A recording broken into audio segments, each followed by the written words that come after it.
Salut à toi et bienvenue dans cette nouvelle vidéo, j'espère que tu vas bien. Et dans cette vidéo, je vais essayer de te montrer, de t'expliquer comment tu vas pouvoir être en mesure d'investir sur des indices boursiers de la meilleure manière possible, avec les erreurs à éviter. Et cette vidéo, elle va se découper en plusieurs points. Déjà, dans un premier temps, je vais t'expliquer ce qu'est un indice boursier, comment tu vas pouvoir investir dans des indices boursiers, ou du moins comment tu vas pouvoir être en mesure d'utiliser un instrument financier pour répliquer les performances de certains indices boursiers qui sont notamment les ETF. Et je te montrerai aussi certains outils que tu pourrais être amené à utiliser pour sélectionner les meilleurs ETF. Et enfin, je te présenterai les meilleurs ETF, notamment sur un support d'investissement qui fiscalement est quand même plutôt intéressant, qui est le PEA, et des exemples d'ETF que tu pourrais être en mesure d'utiliser avec des exemples de portefeuille et d'allocation d'actifs au sein de cette enveloppe fiscale pour que tu aies une vision un peu plus objective de cette manière d'investir. Alors déjà, qu'est-ce qu'un indice boursier? Un indice boursier, c'est un indicateur qui a pour but de nous informer sur l'état de santé d'un groupe de valeurs boursières. Ce groupe de valeurs boursières, on peut avoir des informations notamment en regardant cet indice, s'il est plutôt en tendance neutre, en tendance haussière, en tendance baissière. Et si tu veux, cet indice, c'est l'équivalent d'une photo à l'instant T de ce groupe d'actifs. Si je prends le cas par exemple du S&P 500, donc c'est un indice qui va représenter, qui va suivre les performances des 500 plus grandes entreprises américaines, bah derrière on va avoir à l'intérieur des grosses boîtes comme Facebook, Google, Amazon, etc., etc. Et donc on va pouvoir suivre les performances des 500 plus grandes entreprises américaines en regardant justement cet indice du S&P 500. De manière générale, ce qu'il faut que tu saches, c'est que tu ne peux pas investir comme ça, juste directement dans un indice boursier. Par contre, comme je te l'ai dit un petit peu plus tôt dans cette vidéo, tu peux utiliser des instruments financiers qui vont te permettre de répliquer les performances de ces indices. Et justement, ces instruments financiers-là, c'est ce qu'on appelle des trackers ou des ETF. Donc ETF, ça veut dire Exchange Traded Fund. Et l'avantage de ces instruments financiers-là, c'est que déjà, tu as des frais qui sont quand même très très faibles par rapport à ce qui se fait sur le marché. Tu as une gestion qui est très passive, tu peux tout de suite très largement te diversifier. Tu peux avoir une gestion de risque qui va être nettement plus faible que de s'amuser à faire du stock picking. Donc il y a vraiment énormément d'avantages. L'inconvénient que tu as aussi, parce qu'il y en a aussi dans les ETF, c'est que tu vas oublier la capacité d'essayer de battre le marché. L'idée, ce ne sera pas de battre le marché, sera d'être tout simplement le marché. Mais quand tu regardes les études Spiva et toutes les études que je t'ai déjà présentées sur cette chaîne, l'écrasante majorité des professionnels et des gestionnaires de fonds ne sont pas capables aujourd'hui, avec une gestion active, de faire mieux que le benchmark, donc que le marché sous-jacent qu'ils essayent de surperformer. Et eux, on parle vraiment des professionnels de la finance, avec certaines personnes qui quelquefois investissent des centaines de millions auprès de modèles mathématiques, de statisticiens qui vont essayer de trouver des failles ou des moyens pour surperformer le marché. Et même ces personnes-là, aujourd'hui, les études montrent qu'elles ne sont pas capables de le faire. Donc, avec justement la démocratisation et le développement des ETF, il y a beaucoup plus de personnes qui s'orientent auprès d'une gestion passive pour toutes ces raisons-là. Donc après, ça dépend de tes objectifs, ça dépend de ce que tu veux faire. Mais voilà, dans cette vidéo, on va vraiment se focaliser notamment sur les trackers et typiquement les ETF, puisque si tu as regardé cette vidéo, c'est que tu souhaites finalement investir théoriquement dans des indices boursiers. Tu as compris qu'avec les ETF, ça va te permettre de répliquer les performances de certains indices boursiers. Il y a plein de possibilités et de solutions qui peuvent se présenter à toi. Et après, à toi de voir comment tu seras en mesure d'utiliser ces outils pour gérer au mieux ton risque et au mieux ton allocation d'actifs. Si tu veux investir notamment en utilisant les ETF, tu as un outil qu'il faut absolument que tu apprennes à utiliser qui s'appelle Just ETF. Je te mettrai tous les liens qu'il faut dans la description de la vidéo et qui va te permettre de sélectionner des ETF qui vont répondre à certains critères pour toi. Donc en fonction, si tu veux les utiliser sur ton PEA, sur ton compte titre, au sein d'une assurance vie, puis en fonction du risque que tu as envie de prendre, tu ne vas pas utiliser les mêmes critères finalement d'investissement. Typiquement, si tu veux plutôt investir dans des ETF qui vont te permettre de répliquer des performances plutôt sur le marché action, si tu veux, tu vas cliquer ici sur l'onglet action. Si tu veux des ETF plutôt sur le marché obligataire, donc le marché de la dette, ça peut être des dettes d'entreprise, ça peut être des dettes d'État à court, moyen ou long terme. Il y a plein d'obligations différentes. Tu vas cliquer plutôt dessus, mais tu peux avoir des ETF sur les métaux précieux, sur des matières premières, sur des crypto-monnaies, sur l'immobilier, sur le marché monétaire. Donc il y a beaucoup de choses. Tu peux choisir des ETF typiquement qui vont plutôt être au niveau du développement durable, en fonction de leur ancienneté, si c'est éligible au PEA, en fonction de leur politique de distribution, si c'est des ETF capitalisants, des ETF distribuants. J'ai fait beaucoup de vidéos sur cette chaîne que tu pourras retrouver notamment dans la playlist bourse, donc je ne vais pas forcément y revenir dessus dans cette vidéo. Mais en tout cas, tu vas pouvoir faire vraiment des sélections plus ou moins importante avec ce screener finalement d'ETF, ce qui va te permettre de sélectionner ceux qui vont correspondre à tes objectifs personnels, à l'allocation d'actifs que tu as envie d'avoir et le portefeuille que tu as envie tout simplement de te constituer. Donc si moi, je vais te montrer un exemple, si je veux investir plutôt sur le marché action et plutôt là ici, si je choisis une région et je vais choisir par exemple les États-Unis, je veux dire tiens je vais investir dans les États-Unis, alors je peux choisir même des secteurs, hein. Tu vois, ça peut être le secteur agroalimentaire, ça peut être le secteur je sais pas là, de l'industrie, infrastructure, les technologies, peu importe. Bon là je vais rester quand même plutôt light là-dessus et je veux choisir donc un ETF pour investir plutôt aux États-Unis. Alors ça peut être éligible au PEA, même si tu sais que normalement le PEA ça veut dire plan d'épargne en action, tu as des avantages fiscaux, mais le prix à payer pour ces avantages fiscaux, notamment pas d'impôt sur le revenu à partir d'une détention supérieure à 5 ans, par contre tu as toujours les prélèvements sociaux, c'est d'investir dans les entreprises françaises et ou européennes. Avec les ETF synthétiques, tu as la possibilité d'investir donc au sein de ton PEA, dans des ETF, notamment S&P 500 ou des ETF qui te permettent de répliquer des performances qui ne sont pas liées à la France ou au marché européen. Je ne reviens pas dans comment fonctionnent les ETF synthétiques, j'ai fait des vidéos dédiées sur cette chaîne YouTube là-dessus. Mais en tout cas, voilà, sache que même au sein de ton PEA, tu peux investir par exemple dans un ETF du S&P 500, c'est possible. Voilà, ce ne sera pas les mêmes types d'ETF que ceux que tu peux retrouver sur ton compte titre, tu n'as pas les mêmes offres, mais voilà, sache que c'est possible et donc je vais te montrer quelques exemples là dans cette vidéo. Donc là, j'ai pris donc les États-Unis, un ETF qui est éligible au PEA. Si je veux une politique de distribution, distribution qui ne va pas être de distribuant, mais plutôt capitalisant, donc qui va automatiquement réinvestir les intérêts qui sont générés par le capital, je vais cliquer ici sur les ETF capitalisants. Et là derrière, tu vas retrouver tout un tas d'ETF différents. Donc tu as des ETF de chez Amundi, des ETF de chez Lyxor. Là, tu as par exemple le Russell 2000, donc c'est plutôt les small cap américaines. Là, tu as pour le cas du S&P 500. Donc tu vois, tu as plein de solutions différentes qui se présentent à toi. Tu as celui pour le Dow Jones, le Nasdaq pour les valeurs technologiques. Donc c'est quand même plutôt bien classé. Si je clique sur celui-ci, je vais pouvoir avoir des informations un peu plus spécifiques sur cet ETF. Donc je vais avoir le nom de l'ETF, je vais avoir son code ISIN avec son ticker, je vais avoir sa valeur liquidative un peu plus en dessous. Donc une part dans cet ETF aujourd'hui ça vaut 30,75 €. On voit que c'est bien éligible au PEA et c'est pas éligible typiquement au compte titre. On va voir la taille du fonds. Donc là, il y a 727 millions d'euros qui sont investis directement dans cet ETF, donc ce qui est plutôt pas mal. C'est un ETF à réplication synthétique, comme je te l'ai dit tout à l'heure, pour des ETF qui vont te permettre d'investir aux États-Unis. Même si c'est pas vraiment comme ça que ça se passe, mais pour investir sur du S&P 500 au sein de ton PEA, forcément on va être sur des ETF à réplication synthétique et pas à réplication physique. Donc là tu vois que c'est bien un ETF capitalisant, c'est un fonds qui est domicilié en France avec des frais de 0,15%, ce qui est clairement dans la moyenne de ce qui se fait en termes d'ETF. Tu vas retrouver les performances sur les précédentes années sur cet ETF. Et si tu veux plus d'informations, notamment sur la répartition sectorielle, géographique, etc., je t'invite à cliquer sur un document qui s'appelle la fact sheet. Tu le retrouveras à chaque fois et tu auras plus de précision avec vraiment les informations nécessaires qu'il faut que tu aies en tête avant de sélectionner un ETF. Donc tu vas pouvoir retrouver la volatilité de ton portefeuille, donc de cet ETF par rapport au benchmark qui est tout simplement le S&P 500. Tu vas avoir la tracking error, le ratio de Sharpe que j'ai déjà évoqué à plusieurs reprises sur cette chaîne, les performances précédentes, la répartition sectorielle, géographique, avec les différentes entreprises que tu peux retrouver finalement au sein de cet ETF. Donc n'hésite pas vraiment à y jeter un coup d'œil, il y a vraiment beaucoup de choses que tu es capable de faire.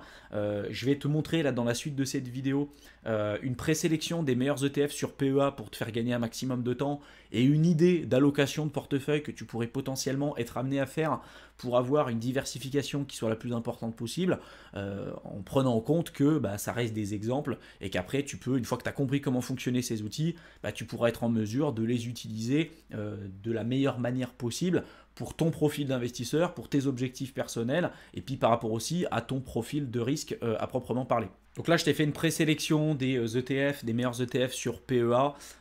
Donc le premier, c'est par exemple l'ETF MSCI World. Il est hyper diversifié, tu investis dans à peu près 1600 entreprises autour du monde. Tu as plein de secteurs différents qui sont représentés. Donc c'est un ETF aujourd'hui qui est très connu. Je t'en ai mis deux. Donc je t'en ai mis un de chez Amundi, un de chez Lyxor. Je t'ai mis les deux et à chaque fois, j'ai essayé de trouver le meilleur compromis à chaque fois pour prendre en compte les différents profils d'investisseurs et la capacité de chacun à pouvoir investir parce qu'on n'a pas aujourd'hui clairement tous les mêmes moyens. Typiquement sur Amundi, tu vois, tu as une valeur liquide liquidatif de 390,15 € avec un très bon encours sous gestion, 2170 millions d'euros. Donc c'est un super ETF avec 0,38% de frais. Je t'ai mis quand même celui de chez Lyxor qui a des frais plus élevés avec un encours sous gestion plus faible, mais il y a une valeur liquidative qui est plus abordable. Tu vois, tu es à 23,8 € pour avoir une part dans cet ETF, alors que l'autre c'est 390. Alors c'est toujours assez subjectif, hein, et je connais pas aujourd'hui ta capacité à pouvoir investir dans les ETF, mais j'ai essayé dans la mesure du possible, avec tout ce que je vais te présenter par la suite, de présenter les différents cas pour que tu puisses trouver chaussure à ton pied, quoi. Ensuite, tu le sais, mais le MSCI World c'est bien, mais le problème c'est que tu n'investis pas sur les marchés émergents. Donc avoir un ETF sur les marchés émergents, c'est quand même plutôt pas mal. Donc je t'en ai mis plusieurs, je t'en ai mis un sur les marchés émergents de chez Amundi, avec 0,20% de frais, 386 millions d'euros d'encours sous gestion et une valeur liquidative de 20,73 €. Si tu veux viser plutôt le marché asiatique, je t'en ai mis deux autres de chez Amundi. Donc le premier qui est à 21,79 € de valeur liquidative et le second à 32,52 € pour une part dans cet ETF. Le dernier est plutôt pas mal parce que tu as un encours sous gestion qui est plus élevé que le second que je t'ai mis là juste là, qui a 500 millions d'encours sous gestion. Mais en général, on est sur des ETF capitalisants avec des frais de 0,20, ce qui est clairement dans la moyenne. Si tu veux suivre et répliquer les performances du S&P 500, tu as l'ETF de chez Amundi PEA S&P 500 qui est plutôt pas mal. Donc valeur liquidative 30 €, 1080 millions d'euros d'encours sous gestion avec un ETF du coup capitalisant, 0,15% de frais. C'est clairement un ETF super intéressant à avoir en PEA, donc je te le mets ici.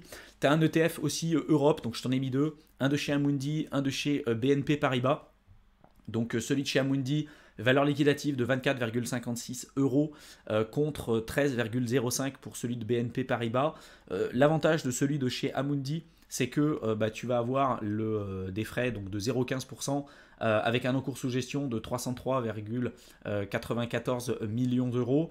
Là, tu investis, si tu veux, dans un grand panel d'entreprises européennes. Celui de BNP Paribas, c'est sur l'Eurostock 600, donc c'est sur les 600 plus grandes entreprises européennes. Donc c'est pas tout à fait le même screener. Donc comme à chaque fois, quand tu investis dans des ETF, fais bien attention de regarder la fact sheet, de regarder l'allocation d'actifs et être sûr qu'il n'y ait pas de problème là-dessus. Bon, tu as des frais plus élevés, mais voilà, c'est pas la même allocation d'actifs. Je t'ai mis un ETF pour les valeurs technologiques, notamment le Nasdaq, donc celui de chez Amundi. Attention, un encours sous gestion assez faible, 103 millions d'euros, ça va, mais c'est quand même assez faible, je trouve. Et de toute façon, il n'y a pas 50 possibilités non plus. Hein. Des fois, on est obligé de faire des compromis, et ça se fait toujours, soit en fonction de l'encours sous gestion, de la valeur liquidative, des frais, de l'allocation d'actifs, et tu ne pourras jamais trouver quelque chose qui va cocher toutes les cases. C'est normal. Donc là, tu as des frais de 0,23%. Je t'ai mis un ETF obligataire, je ne vais pas m'attarder dessus, mais clairement, je trouve que c'est pas intéressant d'en avoir sur le PEA, parce que PEA, plan d'épargne en actions, l'idée c'est d'avoir des actions.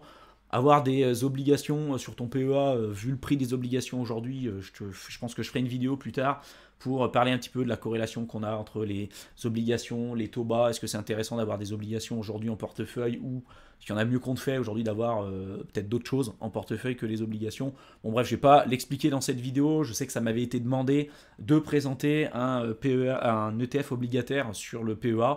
Donc j'en ai mis un, mais bon, en tout cas, j'en ai pas mis et je trouve pas ça intéressant, d'autant plus que tu as des frais qui sont importants en termes, là 0,40 c'est quand même élevé dans ce qui se fait en termes d'ETF, et puis voilà, 11 millions d'euros dans un ETF obligataire en termes d'encours sous gestion, c'est clairement trop faible.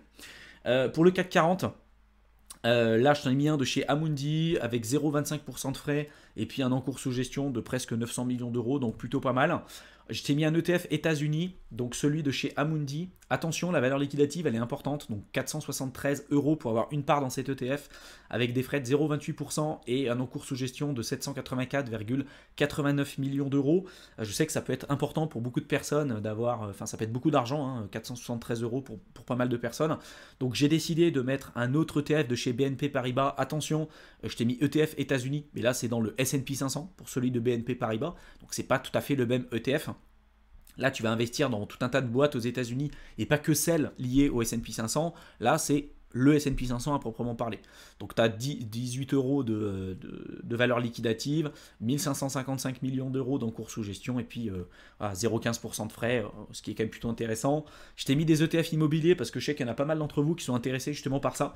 Donc je t'en ai mis un de chez Lyxor et un de chez Amundi. Attention, celui de chez Lyxor a un encours sous gestion assez faible avec des frais importants. Celui de chez Amundi a un peu mieux selon moi, puisque là pour le coup tu vas avoir 0,35% de frais et puis un encours sous gestion un peu plus élevé. Par contre, attention, ça ne va pas viser les mêmes entreprises, notamment pour les boîtes immobilières. Donc, fais attention, lis bien à chaque fois la fact sheet. Je t'ai mis aussi les petites capitalisations européennes, parce que si tu investis dans un ETF Europe ou l'Eurostock 600, tu vas plutôt cibler les large caps ou les moyennes caps, ou plutôt les large caps. Et du coup, tu vas louper les petites capitalisations européennes. Même chose pour les petites capitalisations américaines. Si tu investis sur le S&P 500, tu n'investis pas sur les petites capitalisations américaines. Donc c'est important d'avoir, je pense, les deux pour se diversifier. Donc je t'ai mis celui de BNP Paribas et de Lyxor avec les informations que tu retrouveras ici. Celui de Lyxor est intéressant puisque tu vas avoir un encours sous gestion plus élevé. Par contre, attention, c'est un ETF distribuant. Et on est à 0,40% de frais, alors que l'autre, on a un encours de sous-gestion plus faible, une valeur liquidative plus faible, un ETF capitalisant et avec des frais plus faibles, mais comme à chaque fois, tu as toujours un petit peu des compromis à faire. Enfin, pour terminer, donc tu as des ETF avec des petites capitalisations américaines, en plus du S&P 500 par exemple, notamment avec un ETF de chez Amundi qui va répliquer les performances du Russell 2000. Donc là, il est plutôt pas mal, tu as 0,35% de frais, 140 millions d'encours sous gestion, valeur liquidative de 246 euros, donc plutôt intéressant. Et là, je vais te présenter on va dire une certaine constitution de portefeuille pour te montrer un petit peu comment tu peux être amené à réfléchir. Et après, à toi de voir comment tu peux le créer de ton côté, comment tu peux jouer avec ces outils pour créer un portefeuille qui va répondre pour le mieux à tes exigences personnelles. Le premier, c'est quelqu'un qui veut pas s'embêter, il met tout dans le MSCI World, c'est pas le top, c'est toujours mieux que rien, mais aujourd'hui, si tu te formes, un minimum, tu es capable de faire bien mieux que ça. Mais voilà, tu es déjà bien diversifié, tu es dans près de 1600 entreprises, tu es dans plein de pays différents. L'inconvénient dans le MSCI World, c'est que tu n'es pas aujourd'hui exposé au marché émergent. Il y a plein de choses intéressantes sur les marchés émergents. Donc tu as des portefeuilles connus comme 80% sur le MSCI World et 20% sur les pays émergents. Donc ça peut être une deuxième idée de portefeuille. Une troisième idée, c'est d'avoir 40% sur un ETF aux États-Unis, 30% sur un ETF Europe, 20% sur un ETF pays émergents et puis 10% sur un ETF immobilier. Et puis si tu veux aller encore plus loin, si tu veux diversifier encore un peu plus, tu peux mettre 40% sur un ETF S&P 500, 30% sur un ETF Europe, 15% sur un ETF pays émergents, 5% sur un ETF immobilier, 5% sur les small caps européennes et 5% sur les small caps aux États-Unis. Et là, clairement, tu as touché clairement à peu près tout. Donc, c'est des idées, c'est des manières de réfléchir que j'aimerais t'inculquer dans les vidéos justement que je propose sur cette chaîne. Si tu as le contenu sur la bourse qui t'intéresse, tu verras dans la playlist bourse, j'ai publié énormément de contenu là-dessus. Mais n'hésite pas à télécharger dans la description de la vidéo. Je t'ai mis un document PDF que tu pourras télécharger dans lequel je t'ai synthétisé les meilleurs ETF, donc sur PEA, sur compte titre. Tu retrouveras ceux que je t'ai présentés dans cette vidéo bien évidemment, mais tu en retrouveras plein d'autres, notamment les meilleurs ETF du coup sur compte titre avec les ETF Smart Beta. Enfin, il y a beaucoup de choses que je t'ai présentées dessus, une présélection des meilleurs ETF parce que c'est souvent ça qui bloque les débutants et qui les empêche de passer à l'action. Donc j'ai essayé de briser un petit peu cette barrière, de te faire gagner un maximum de temps.